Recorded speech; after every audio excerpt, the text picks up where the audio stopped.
Hi, how are you? I'm really good.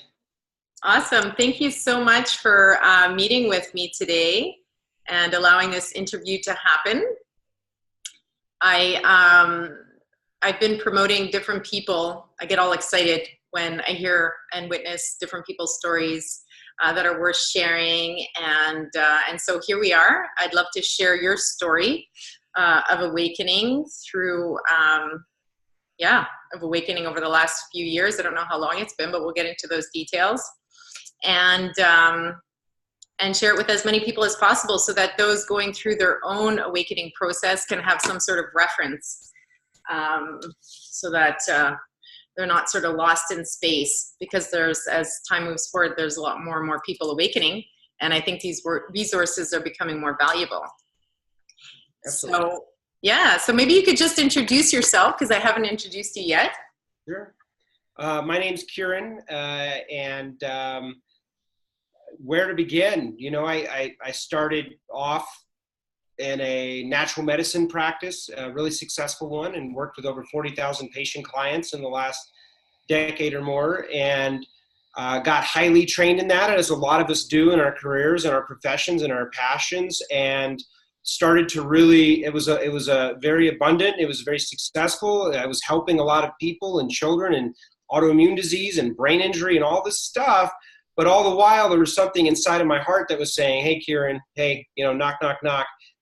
You're supposed to do something else. You're supposed to do something different. You're supposed to be, I felt like it was greater or even more abundant that wanted to come through. And so I took the leap, and I left the castle, so to speak. I got rid of the car. I left a relationship, a loving relationship. And I went on the journey around the world, saw over 20 countries, and just was of service to the people I met. And it was the greatest gift. And I know a lot of people, I'm saying this for you because a lot of people watching this want so much to follow their heart and to listen. And this was the first introduction. It was really scary for me to go in the direction of that heart and that calling. But that's why I'm here speaking with all of us today. So. Mm-hmm. Definitely. What initiated your awakening? What activated you? Well, I mean, when, that word awakening for me, when I hear the word awakening, what I feel like is just all we're doing is we're remembering who we are. And so for me, that word doesn't feel as good as me moving towards the highest form of myself, my own evolution. And so we're all growing, just like, trees and plants moving and programmed to move towards the sun, move towards the light. And I like to think of it as that for myself, is I'm moving more towards the light, which is more towards what makes me feel lighter, more expansive. And really the thing that kind of pushed me towards it was this feeling that I had something else to give. There was something bigger that actually, even, and this is important that people hear this, we look at people online that are doing it. We look at a rabbi or a priest or a five-star general, or we look at a doctor and say, they've got it figured out. They know what's going on. The chief head scientist would know what's going on. And I was always like, man, there's something beyond even being a doctor. And and so we're really about in reinventing the job description and really in reinventing what is true for us. What the world needs right now is something completely and totally new. And so that calling of what I felt was really possible was like, man, and it was terrifying, because going out on a journey where there's not just this well-worn path where I'm going to be a lawyer, I'm going to be a doctor, I'm going to work at the grocery store and make my money and pay the tax man, is a very safe and easy thing, versus like, I'm going to follow my heart, and I'm a musician and I'm a healer and I love to serve and work with cacao or journey to jungles or far off lands. You take all of those things that are important and powerful for you, and you become a unique you. You become the next Oprah, the next Martin Luther King, the next Tony Robbins. So it was like me feeling like, man, I am remembering the power that wants to come through me when I get out of the way. I suspend my bullshit and my ego. And so this is what's important for everyone to hear right now, is that seeing people that are just a little further along the path of following and listening, that it's okay, that it's actually more rich and more beautiful and more fun and abundant, and certainly a lot more exciting to play in the river of life that way, you know? Mm-hmm. Definitely. What do you think the biggest fears are that we have to contend with when we're moving through that transition? The biggest fears? Yeah, is it the money, financially? What was it for you? Well, I mean, I love this conversation because, you know, it's been 20 countries and I'm just now in the United States back to create the vision that I did not even know was possible when I left. But the biggest thing was, what am I going to do about the money? I need to retire, you know, one day or whatever, or I'm all alone out here. A lot of times I spent, you know, I was sleeping in caves in different countries. I was sleeping in mountains. I was sleeping in forests, sometimes in jungles, and a lot of times without a tent, just to like push myself. I took a pretty extreme path.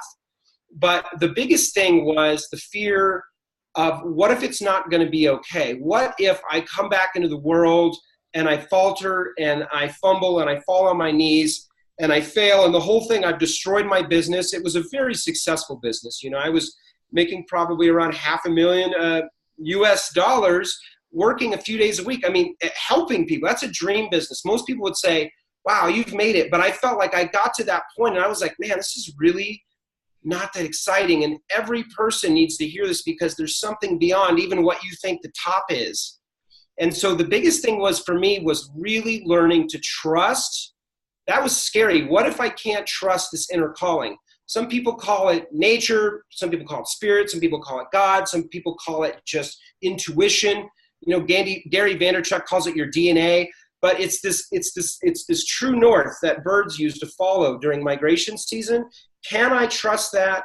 What if it's wrong? And I'll assure you, I fell apart. I cried it out. I let go. I breathed through. And it always brought me back to, I can trust this north. And now that I'm back, I know that I had to do this amidst the money and everything. I could lay on my deathbed today and be like, I have fully lived. And the beautiful thing is, we don't have to actually do that, because after that, now your cup is full and you can create something new that the world really needs. So it's really moving in that trust for me. And, but I will want to add this is, it's important that we draw really near to the thing that beats our heart, filters our kidneys, produces our neurotransmitters, whatever you want to call it. But there's something going on, you know, natural holistic medicine calls it innate intelligence, you know, other people call it spirit. And what it's really important is that we don't call it these individual things. So people say, well, we throw all of that out. Whatever it is you call it, that hangs the stars and the moon and the sun in perfect alignment, just so it is, that's the thing we need to draw near to, because that is where we draw our power from. And what's happened is we've separated ourselves from that power. And what I think humans need to do, all 7.5 billion and growing on this planet, is go back to that drawing near and really embodying it. It's not something you get on a church on a Sunday or with a shaman in a jungle. It's something that we walk around and we walk in embodied. And that's what we need to do if we're really going to do anything. If we're saying that people are awakened, I don't even know what that means. You know, it's like, the only real awakening of it all is that we are here to be of service. And in being of service, you can be abundant, you can be beautiful and powerful and shiny, and you can finally bring your medicine. Mm-hmm. I agree. I'm getting shivers as you're talking. So what do you think some of the tools are that people can use to tap into this innate wisdom or this innate intelligence and to find that trust? That's my favorite thing, actually. And this is a big part about why I want to create Life Empowered Academy and why I'm in the United States to do it, because it's hard to do from a jungle, by the way. Mm-hmm. We'll probably put it in a jungle at some point or in nature. But here's the tools. I would say there's really 3 parts to begin with, and make it super simple. And all 3 parts will be in one thing. And so the 3 parts will be one thing. But number 1 is establish a really strong why. Why do I want to go inward? Why do I want to listen to my emotions? Why do I want to sit with and be with my fears, my doubt, my worry, my lack, my anger, my frustration at the world, the frustration at politics, the frustration of even God? After working with tens of thousands of patients, visit after visit, doing emotional work with them and doing all this work, deep down inside, a lot of people are like, I should be faithful. I'm supposed to cultivate trust. But they're also really angry, like, how could we even be on a planet in such a mess right now? And so there's this consciousness of, I'm angry at God, or I'm angry at my parents, but I'm supposed to love them, you know, or I'm angry at God, but I'm also supposed to have faith and do good works in the world, or you know. So people, the consciousness is literally like you being torn apart. And so what I saw a lot of in practice was autoimmune disease, and autoimmune disease at the very quintessential core of it, amidst all of the, you know, science, medical mumbo jumbo, is the rejection of your own self. The rejection of thyroid, or the brain in the form of MS, or, you know, your joints in the form of rheumatoid arthritis. And so the key is, why do I want to do this? Well, I want to go and I want to sit and I want to listen and I want to evolve my own self, not to look good for a meme on Facebook, but because I want a place and a planet where my children can grow up in peace and grow up in happiness. I want a planet where our oceans are clean, where our whales are abundant, where people can communicate and work together. Yeah, I want a planet where man and woman can grow and actually have divine union through sexuality, or divine union through communication. I want a non-codependent world. I want a world that doesn't have chemicals hidden in everything. I want a world where I'm not seeing thousands and thousands of people dying every day. Well, way more than that, but 50,000 statistically die a day just from starvation, and that's children. Statistically, 150,000 people on planet Earth will die today, and a lot of it is cardiovascular disease, diabetes, and this is stuff that we're killing ourselves with. The food, alcoholism, this is mostly a human sickness, and that's why, as a doctor, I said, this is bullshit. Me sitting here treating this stuff off blood work and all the high-tech neurology, we have to go deeper, which is the core. So strong why. Number 2 is sit on your couch, or even better yet, go out into nature where you're connected to nature under a tree. And I want you to sit there and feel whatever's up. Well, I feel really tight. I feel really, distracted. I feel frustrated. And then I want you to go into, well, what is the frustration? Well, it's, I'm angry, or I'm embarrassed. I shouldn't have to be doing this. This is silly. I've got money to be making. There's work to do, all of these things. And I want you to really feel those emotions. And I want you to breathe into them and let them fall off. And what you'll find is you will at first really find that most people are terrified to sit, and they don't want to sit with it. They'll be like, well, I've got laundry to do, or I've got to go pick up, some trash in the front yard. You'll to find anything you can to avoid sitting with that self, that inner voice, and that. But the only way out is in. You have to feel it to heal it. And if you're coming to a doctor like myself, or if you're coming to a coach or a counselor or a psychotherapist or none of that matters if you're not really willing to sit with and own your power. And what I've seen taken from people on this earth right now is our own power, and we have to declare our power. So feeling what's there, breathing through it, letting it fall off, sadness will emerge. And just like when you're birthing a baby, it's amazing to think that all children, every single people that has ever peopled on this planet, which there's been 108 billion people on planet Earth. I don't know if you know that. You can look it up online. 108 billion people that they can measure have lived and died, and they all came through women, which is amazing, or through humans. People are birthing people. It's a fantastic thought. Really, it's a miracle. It's a miracle. Our heart is beating right now, and we're not even thinking about it. Our blood is pumping. Mm-hmm. We're just sitting here having a conversation. And that's a miracle. And there's so many miracles hidden in plain sight that we really forget about it. But is to recognize that if we really sit with this, then we can start to actually hear. And so when you're giving birth, the woman giving birth is usually screaming and crying and all this at the very end. And that's when it's the worst, is you're literally, I'm no longer this, right? Imagine if a woman was trying to hold on, like we're talking about an emotion here. Oh, I want to hold on to my fear and my anger. I want to hold on to my grudge against the government, or our orange-flavored Oompa Loompa president of the United States right now, or I want to hold on to the anger and the frustration my ex-boyfriend or all of this. And imagine you're holding on to a baby. That would literally kill the woman that's delivering. So deliver it, you know, the word deliverance, right? Let it fall off of you. And it's going to be most intense at the end. You'll be crying, you may be angry, you may punch pillows. Great. But this is the only way that I feel that is really genuine. There's a lot of, you know, go do cathartic things in the, you know, jungle and all these things. That's great. But the biggest work is for you to do it yourself and not try to get it from a guru. Mm-hmm. So, yeah, we're all kind of, I think a lot of people are aware of this process of transformation, like the birth and, you know, the death and rebirth process. And I remember, you know, I mean, we all tend to cling on to certain things more than others, and having to kind of, it's almost impossible to force yourself to let go of something, right? When you want to let go of it so much, it's like that resistance almost makes you hold on to it more.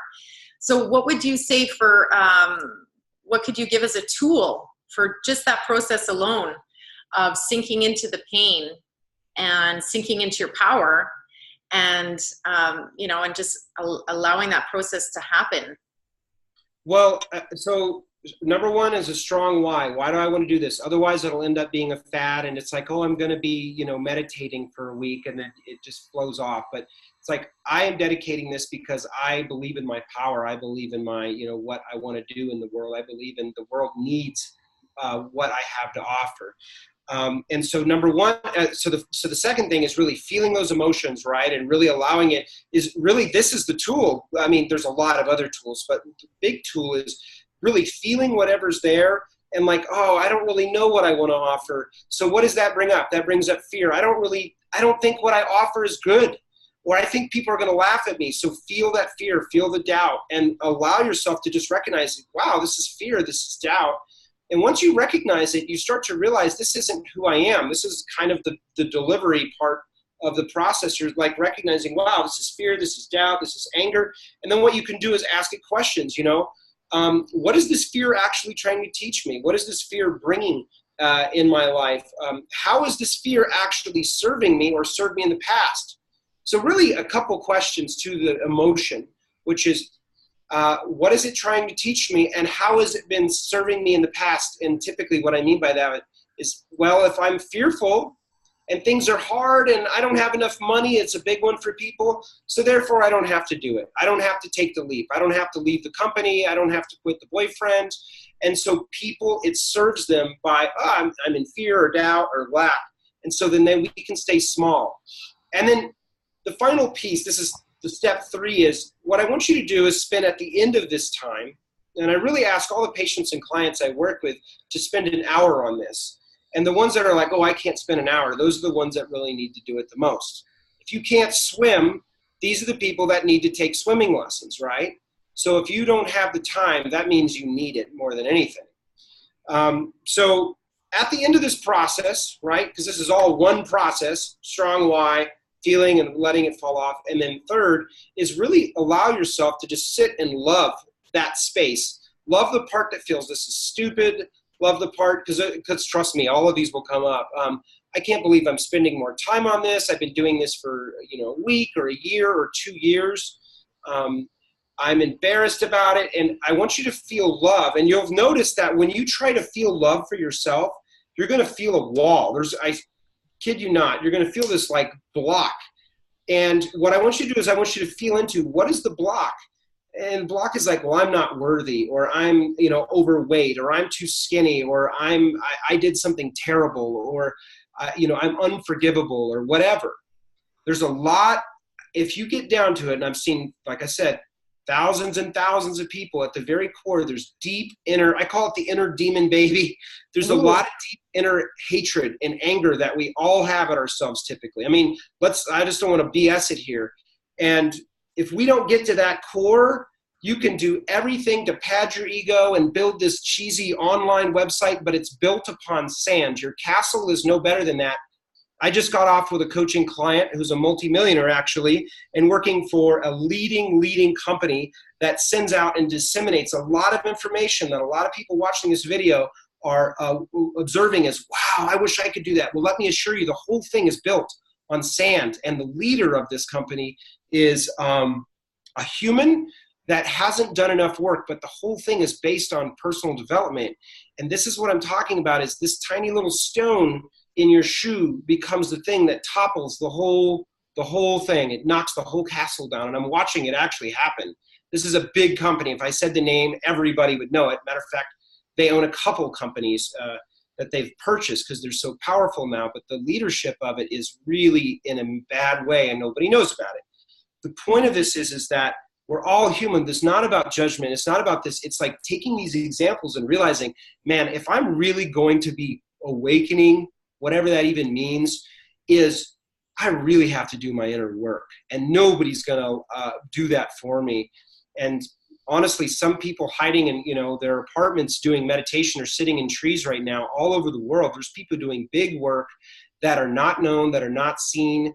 I met them in different parts of the world. I didn't even know this was a thing until I started traveling straight for 2 years all around, and particularly Ireland and Iceland and Norway. I met people that are in the forest doing amazing work. So, but back to the last piece with the love is find that block for you.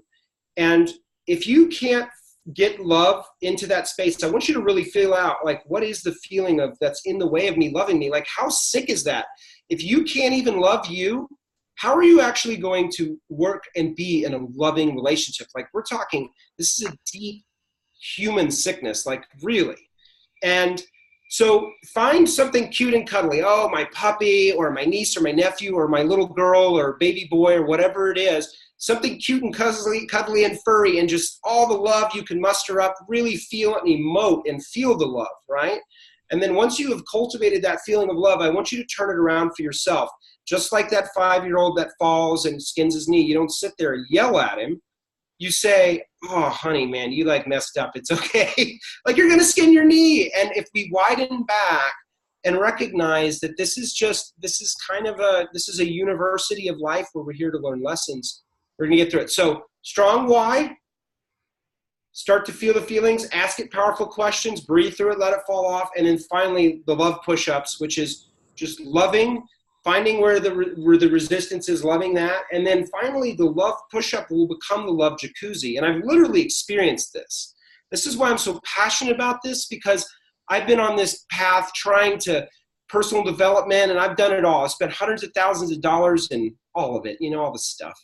And it was only me listening to my heart. And you don't have to leave your company, your family, your house like I did. I did a crazy kind of path where I went and traveled. It's not about leaving, but it's about being in a place where you can do it. Maybe you have to really take a month or a week, get a cabin, but you have to sit with this and sit with yourself and start to listen, because it's all right there.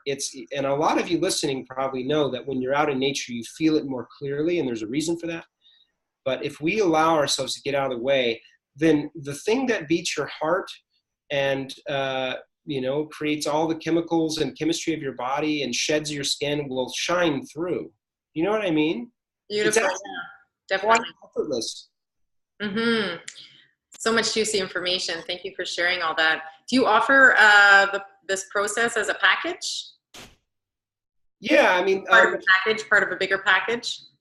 Yeah, absolutely. I mean, that's not really why I came on, today, but I do this work. If people are interested, they can reach out to me, and I can do it as just strictly coaching work where we go through, and I don't like that word. I like the idea of uncoaching, and we're deprogramming you, because you don't really even need somebody like myself. You don't need anything from anyone. We're realizing our own power, and especially the empaths out there that say, I feel everything. I feel the world, and I feel my mother's stuff, and if you can feel other people's stuff, recognize that you have the power to actually be like, whoa, I don't have to take this on. I can set this over here and just let this kind of, and so you're learning how to work with the energies. And so we can do it as straight coaching work, or we can also do the doctor piece, or I like to actually combine them. So we're getting your whole body, your whole emotional, your whole conscious, and you're doing the work. I'm showing you how. It's just somebody who's a little further along the path as a student of life. And they just like, hey, why don't you try this tool when you start to climb this rock face along the path of life?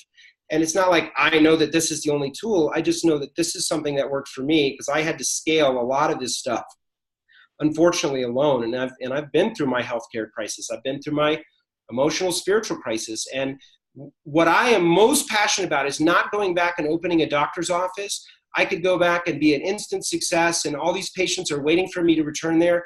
And that would literally be betrayal to my absolute knowing and heart. And it was betrayal for you, to your absolute knowing and heart, to have this calling on yourself and to not listen to it and not take action. So what I feel, where I fit back in the world and back in the United States right now, is that I'm supposed to help other people find out a way to emancipate themselves, because the only way we're really going to shift anything on this planet is to find true power and emancipation in ourselves. And then anything that is ready to flow out will flow through. Definitely. And it comes in numbers. So the more people that are tapped into that, then the faster the change. Yeah, it's called the morphogenetic field. Rupert Sheldrake talks about this, brilliant scientist. And the more that things are decided upon and the more people resonate at a certain thing, there's a hard science on this now.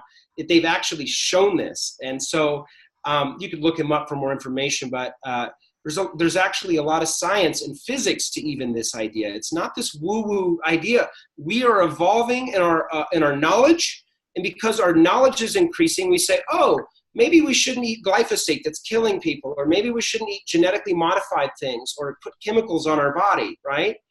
So as our knowledge goes up, our awareness increases, and then we make more conscious choices. So actually humans, with the acceleration of technology, are becoming literally more conscious. And we, the ones that feel called to this message, the ones that don't, I've already clicked off. But the ones that do, and there's plenty of us out there, can really be a stand and a placeholder for really true and deep change in the world, but also at the same time be abundant, because we need this to be a win-win-win, you know? Coca-Cola, for example, or these big companies, they're realizing, whoa, gluten-free, and people don't want to drink sugar, so let's buy carbonated water companies. And so conscientious awareness decisions is actually pushing the marketplace. You go to the store and you find all these types of non-GMO and more properly sourced products and stuff. That's because of you becoming more awareness. If you want to change the corporation, shift the awareness of the people around you, and then that's how we directly affect the people with a lot of money and power. We actually have a lot more power than we realize to change the world. I agree 100%. I did a video about this, and I talked about the Schumann resonance and how we can measure these things right now, which is very encouraging. And I think that everything falls into our purchasing power. So once people do reach that awareness, we have the power. We are putting our money where we want the future to go. So definitely that message is super key to getting out there, because once that really clicks in, then things start to move, because people do feel empowered with that knowing, like, oh yeah, my choices do make a difference. Absolutely. And so this kind of brings me to my next question, or not so much, a little bit. I wanted to touch in on sort of the changes that took place within your consciousness as you went through this process. And maybe you can talk a little bit about tapping into your multidimensional self and what that means. Well, I mean, it's so funny, this idea, we have to keep in mind, I just want to add a little context that, when you stand at the edge of a pond, you look at these fish swimming around in the pond, and really they're just living in their tiny little meniscus, their world, their experience. And if you widen back and you look at our tiny, tiny little drop of water that we call planet Earth, we're essentially a bunch of humans amidst many, many, many other animals and creatures that were here first, and oftentimes are a lot more humankind than we are. They're also swimming and living and breathing in this tiny little drop of water, just like the fish in the koi pond. So we have to recognize that, we're realizing we're not alone in the universe. We have other planets, we have other stars. We're starting to recognize that the potentiality of life exists off of Earth and off planet. And so when you say multidimensional, what I like to think is, I read a book recently that if you like a fictional book to read that is really great, it's called Dark Matter. It's so good. And it's about a guy who creates a tesseract. He's a scientist. And essentially you go into a corridor. I'll give you the short version. You go into a corridor and there's all these doorways in all directions. It's a good analogy. And as soon as you open the doorway, you're in another experience. And in really one way, as soon as you open the doorway, there's another door. But essentially what that is you hear some terrible news from your boss that you're going to lose your job. And when you say multidimensional self, the way we can really ground this and like, what the hell does that mean? Is you could say, well, you're a terrible boss and this is what you did and this is why I'm quitting. Or, so that's one option, which is a fear-based option, right? And then there's an option which is more an aware, more conscious decision option, which is really listening and owning and saying, wow, man, I actually really screwed up. I didn't even realize. But in that is your doorway. These are your doorways. And so these are how you actually, here's an example, anger and fear, love and trust. And the love and trust one, you usually with the boss, even if you're in the right, but the boss is like, you're in the wrong, definitely. What you have to realize is that in this doorway, you have a key, and you open the key by having a space of centeredness and love. And it's really your awareness of, whoa, there's a doorway. What's the fear here? Well, it's, I'm going to be judged. I'm going to be laughed at. So you sit on the couch, you feel everybody's going to laugh at me and judge me. And, I'm going to be the laughing stock. And then once you let that fall off, you can show up without all of that vibrational yuck, all the emotional stuff. And then you can say to the boss, wow, actually, I totally get that. I own it. And you know what? I actually want to show up even more powerful. I'm actually really dedicated to this. This is an example. And guess what? The doorway opens, and then there's another option. And so in this option right now, I could take this thing and I could throw it across the room, or I could use it to, work on my spine. I could, use it as a seat. But these are multi-dimensional versions of the same thing. And every one of them nets a completely different reaction and response. And so in this moment of, do I throw it? Do I use it?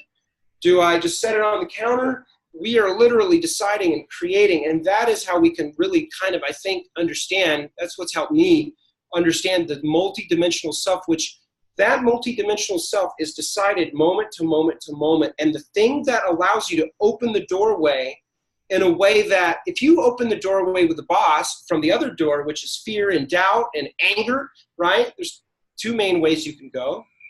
Then what the response is you'll never work in this town again, and we're going to destroy your reputation, or whatever that is.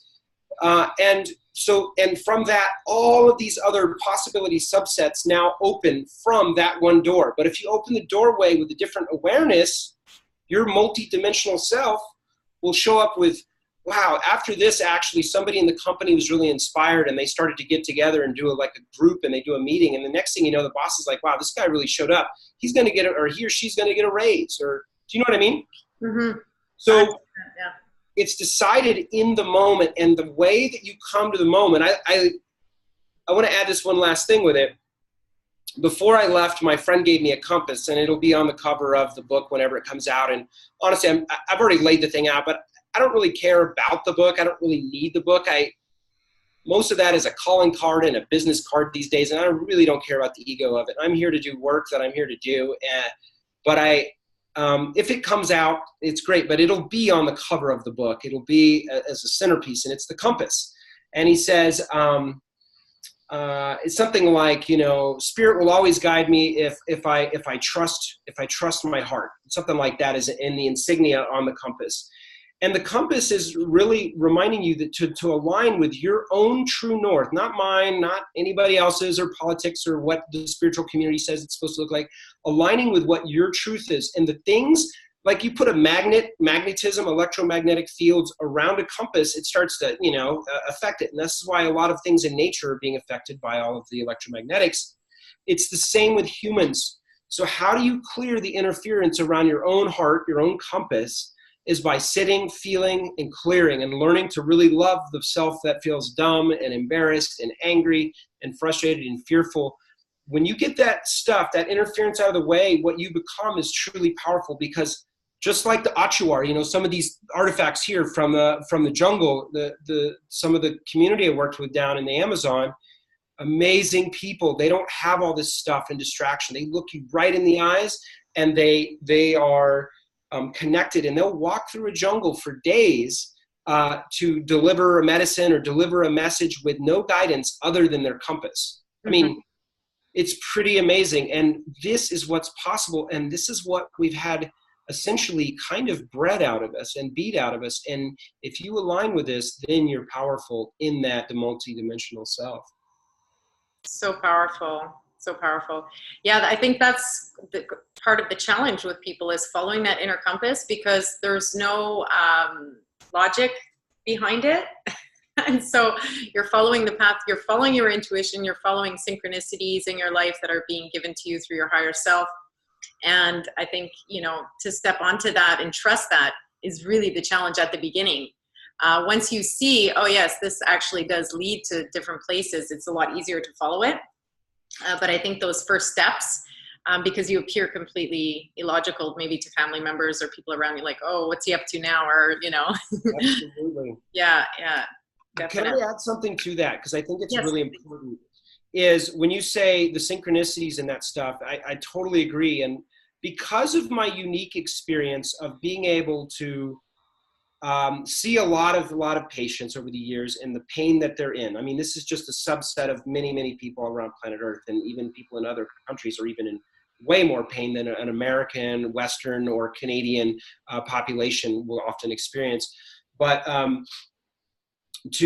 at first, when I left, I was really scared. But what I started to realize is that these synchronicities are not actually just synchronicities. I started to realize, for me, this is my experience, that synchronicities are really just an awareness of the isness, that the world that we live in. So if you work with shamans, or you work with people that are more indigenous to nature, or people that are farming the land, you know, a hawk flies over, and that means something to a Lakota chief, for example, or a frog jumps along your path, or a rabbit, or the synchronicity, the timing of, gosh, I was just thinking about calling you and you called me, or I knew I should have gone right, but I went left. And when I went left, there was this big house fire and I got totally, turned back. There is something that I think that we have really forgotten. And this was really, really one of the most terrible things that's happened with the destruction of not just the American Indian, but all of our indigenous cultures around the world. That's why I'm so fascinated with studying a lot of that. I'm not really a practitioner of studying shamanism for me. It's really about the understanding the archetype of what they were tapping into. Even religion, like there's something beyond, which is what people are really, when they talk about that faith, that trust, that guidance. And so when, where was I with that? The synchronicities and the isms. So I just want to say this last thing. So the synchronicity is that there is a magic that underlies everything. You could say, wow, it's really synchronistic that my heart just beat. And oh, they just beat again. And there's a synchronistic thing that keeps happening. But it's like, no, there's an innate intelligence. There's something that makes the river run and the wind blow and the birds fly through trees. They couldn't hit a pine needle if they tried. They're in their Buddha nature, as Joseph Campbell talks about. Boom, lands right on the tree. Catch a bug, come over here, go back to the nest, feed the bird. It's literally just how isness is, and that essentially there is a magic that shows up. And so when you're on the road, I was in Iceland, I got dropped off on a bus. There was no other buses, no other cars or taxis. I had to go 40 miles to a house. And I was like, oh my gosh, I don't know how I'm going to, pack this backpack all the way there.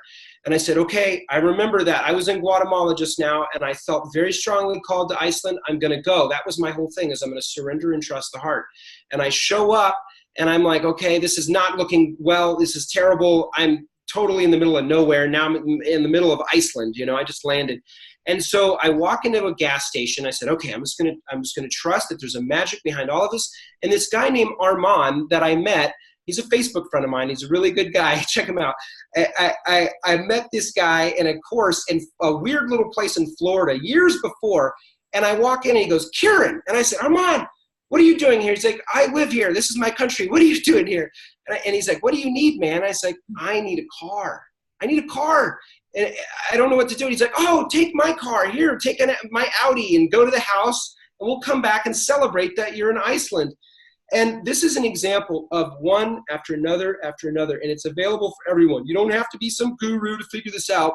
It's the surrendering and the listening and creating space. Because had I not created space, I would have been like, oh God, and tried to hitchhike, or I don't know what I would have done. But there's a magic, and it's far beyond even what we thought it was. Yeah, that creating space. Do you want to add anything to that? The creating of the space for it to enter? Well, we first need to get quiet. We spend all of our time on these devices, right? And you look at this, right? You're walking around and you're seeing 14-year-old little girls like this, and there's a glow, blah, blah, blah, blah, blah. Snapchat. I was at a Trevor Hall concert the other night. It was amazing. And there's these little girls just, they're not even they're taking photos of, look where I am. And it's like, they're not even there, but their ego is like, look at where I am. So we have to clear space. And there is a war on for your mind in commercials and advertising. And most people are in the gym working and they're not really moving towards the direction of the highest excitement and the greatest love for themselves to be expressed in the world. They're running away from their fat ass. They're running away from, I'm not good enough. They're running, oh gosh, if I get muscles, then I'll be loved, then I'll be accepted and seen. And this is a deep sickness. So all you have to do is turn your consciousness from here to there and say, wow, I'm actually going to move towards, I'm still going to do the thing. I'm still going to get muscles. Matter of fact, I'm probably going to get there even faster, but I'm going to do it through the consciousness of, I love myself. I honor myself. And so creating space, which is turn off a lot of the technology, at least after time, and create time for yourself. So I really challenge any of you that are actually still on this recording to say, I, as of this moment, am going to carve out 30 minutes for myself and start to do this meditation. We're not going to say an hour. I really prefer an hour, but carve out some time where you say, I'm going to just start. I'm going to try this on. It's 100% free. I got nothing to sell you. There's no catches or, clear the space where you can start to listen and go into nature. You start to meditate and connect in and start to listen. There is so much waiting for us and to communicate and work through us. All of those people that you look up to, like Dr. Reverend Michael Beckwith, he's amazing, or a friend of mine and somebody I get coaching from who I absolutely love, Kyle Cease, or somebody like a Tony Robbins or an Oprah Winfrey, or whoever it is. The people that you admire them because you see something in yourself that you're like, wow, this just gives me the opportunity to really, gosh, if I was there, and it's like, look, you can be there if you clear space and start to really honor and listen. And I feel like it is after lots and lots and lots of years of spending on trying to be the very best in natural medicine and functional medicine and functional neurology. This is working with brain and lasers and, my obsession, I'm not really the greatest dancer or musician, but my artwork is the healing work.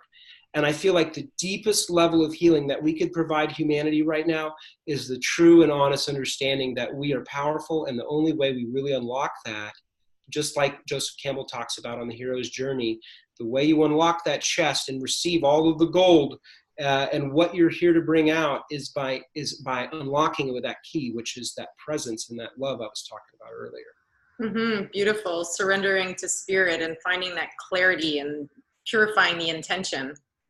Amazing. This is a real thing. You mentioned Joseph Campbell again, and I wanted to just touch basely on archetypes and how that connects to your multidimensional self, and maybe some of the transformations, the different archetypes that you moved out of and that you moved into along your journey, and how that's changed for you. So what specifically around that? I mean, what is most interesting and best for the audience, you think?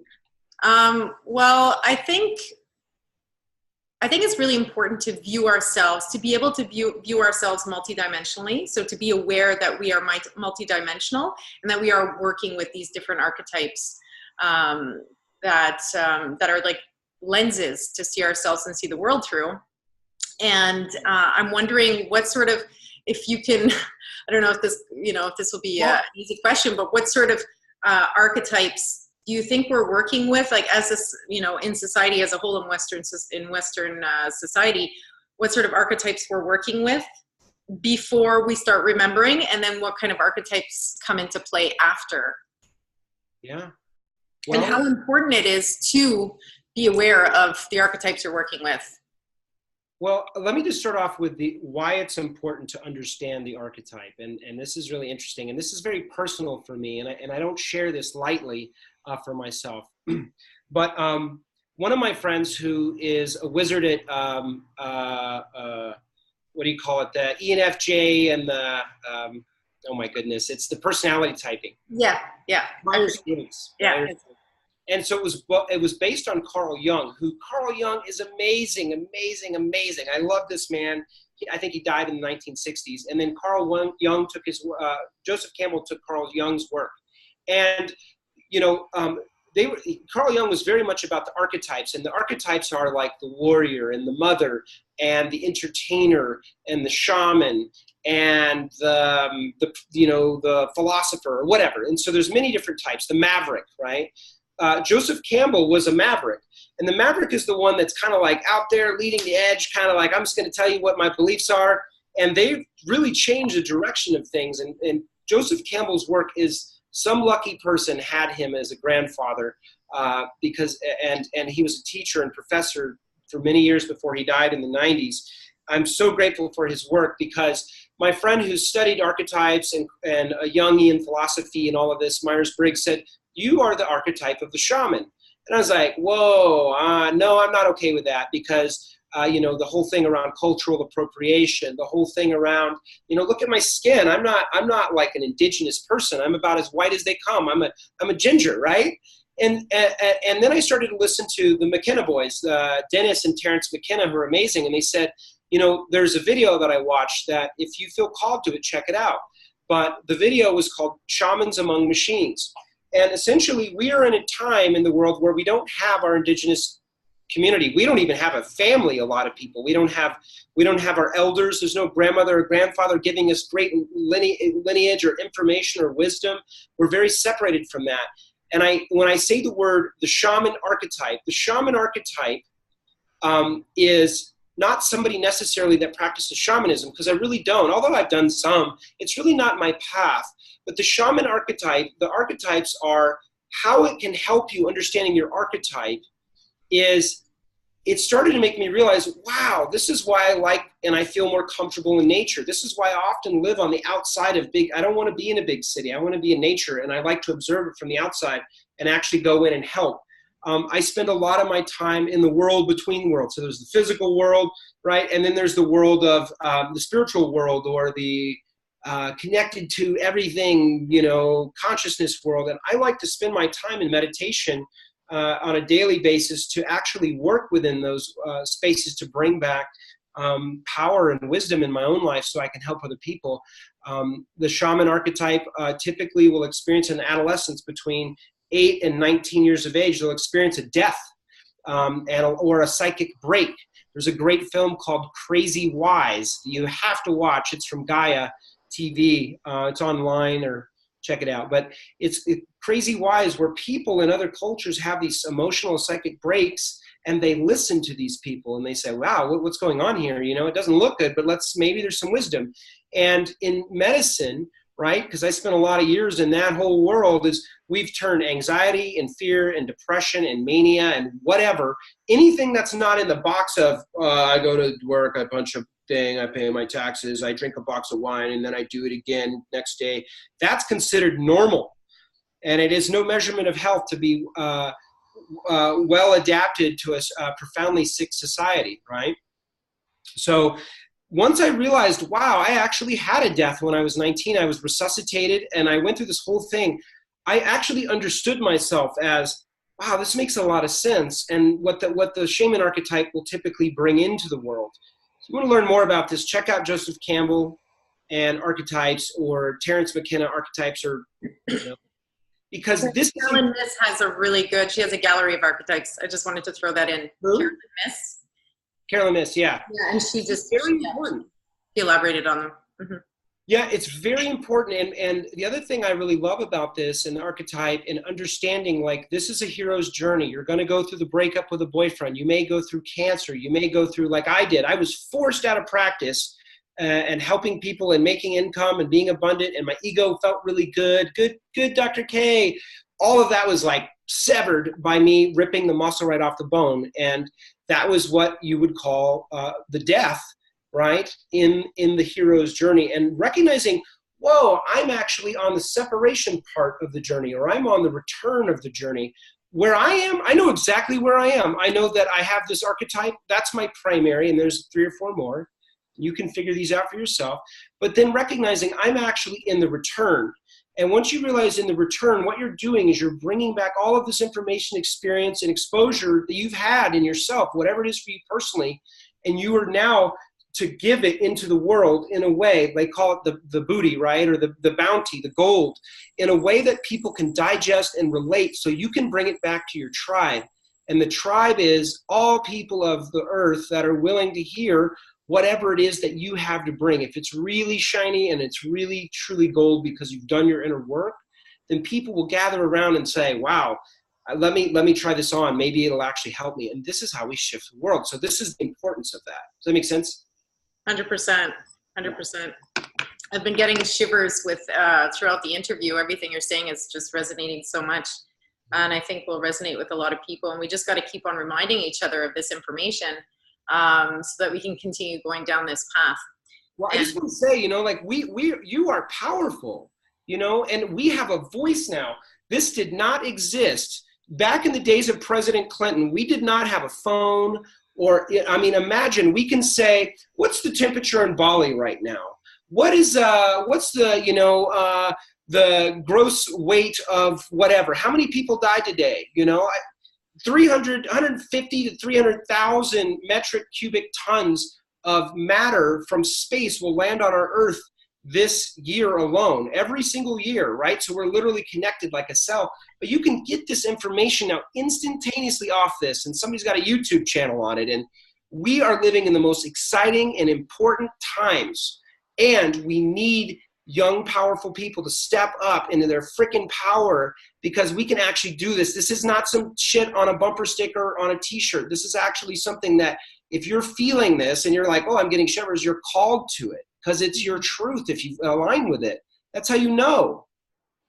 So I just encourage people to really continue to do their work and move towards what that is, and work with people that can help you in those directions, because I couldn't find a more exciting thing in the world to spend the rest of my life talking about this and helping particularly younger people really do this, because we've lost our mentorship, we've lost our elders and our leadership, and people really want support and we want community. And so I don't know how it's going to happen, but I know I'm here. I can trust in the magic and surf that, you know, rainbow surfboard and find exactly where it takes me. It's going to take me right where I need to be. That's actually how I met you. Yeah, that's right.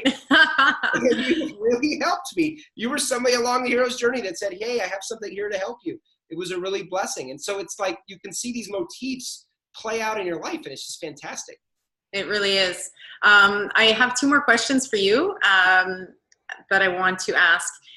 One of them is, what do you foresee, this is a huge question, but what do you foresee for the future of humanity over the next 10 years? Just kind of like in a nutshell, whatever comes up. Well, I see our multidimensional selves happening. I see the possibility of you listening that actually hears this and says, wow, there's this thing I've always been wanting to do, or there's this inner work I want to do, or, you know, I feel called to work with somebody like Dr. K over here, or I feel called to reach out and heal that relationship, and that is one direction you can go in. Or there's the more traveled path, which is I'm going to go to the bar and have a drink. I'm going to hang out with my homies and just chill out.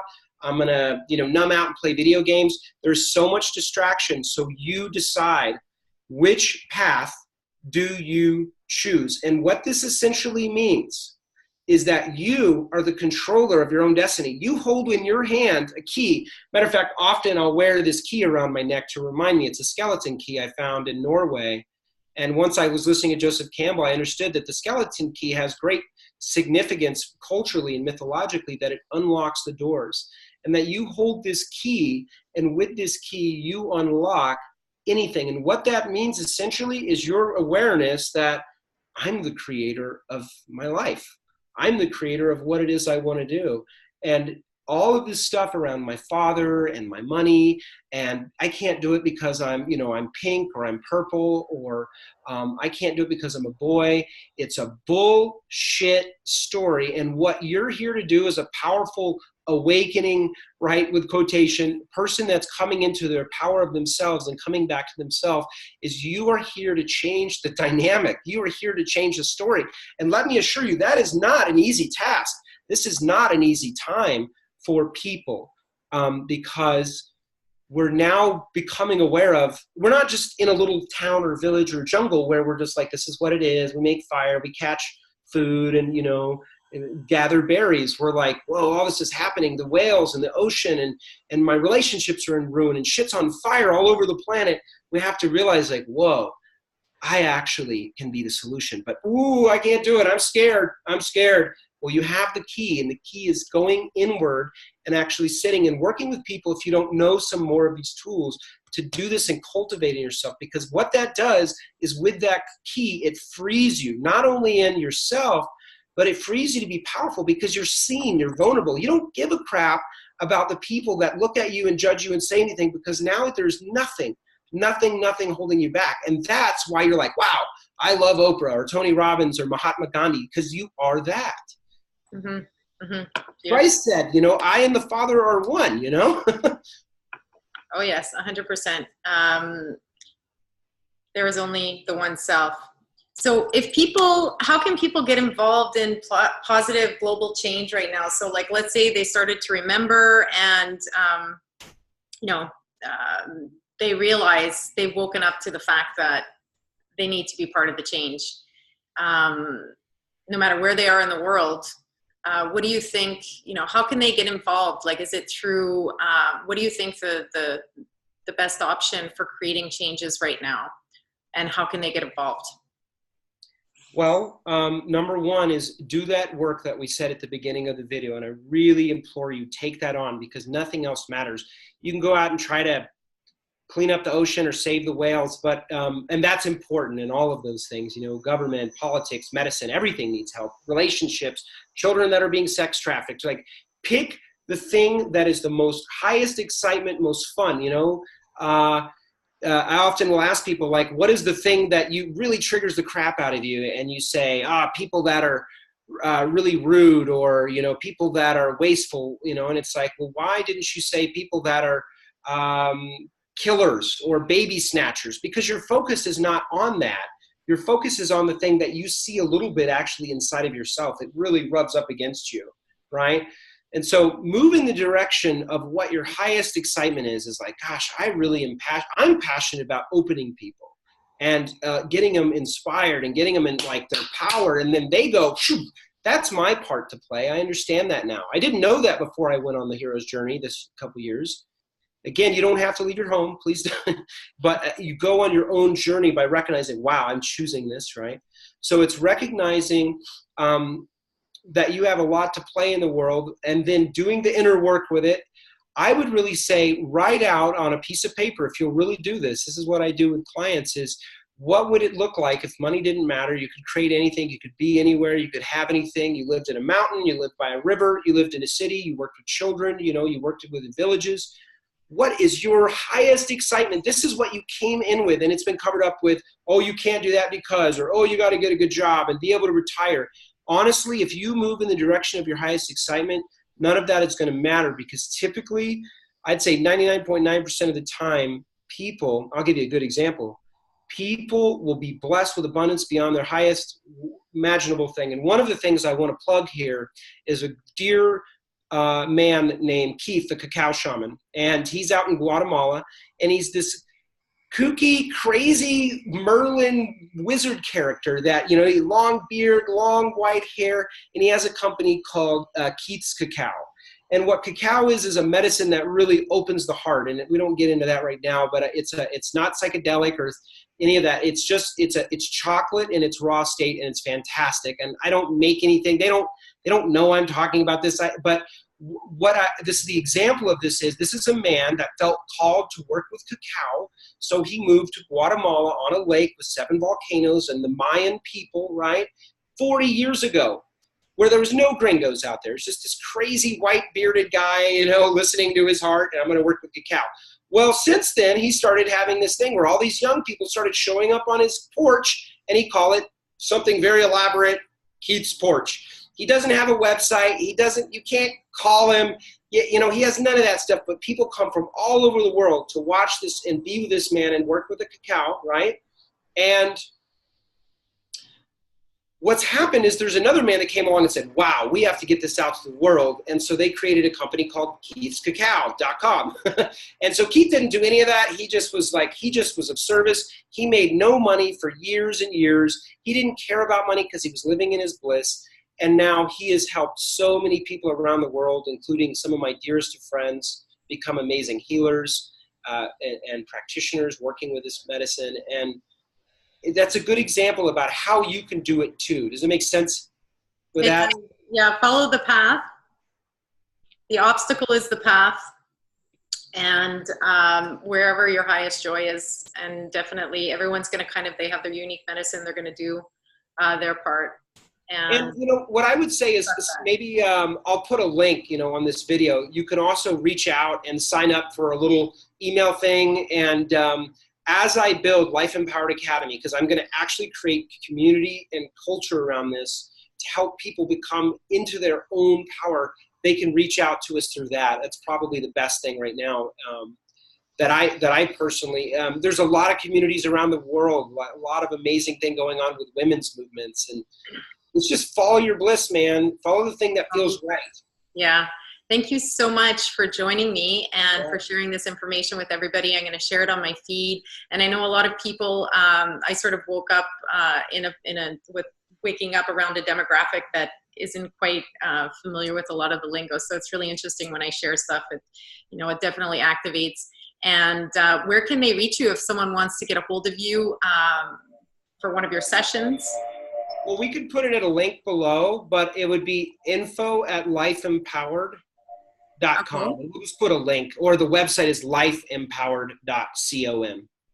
Okay. Right now it's set up more for the doctor thing, but just reach out to me. We'll start a dialogue if you're interested, or if you want more information about things that you can do that are not even associated with me. This is not about me, because I know when you trust and know in your own path, that all the right people will come, and all the people that are not necessarily to connect with you, it's okay. There's no attachment. So it's like, just follow that for yourself, and it'll take you right where you need to go. Just keep doing your work I talked about in the beginning of the video. 100%. And you could reach me at jessicadarlington.com or Quantum Cogitations on Facebook or on Instagram, Loving Quantum Cogitations. And I share a whole bunch of articles, and looking forward to sharing more interviews with people like Kieran. So thank you everybody for joining us. And thank you so much, Kieran, for sharing your journey and your wisdom. Look forward to talking. I really enjoyed it. Yeah, take care.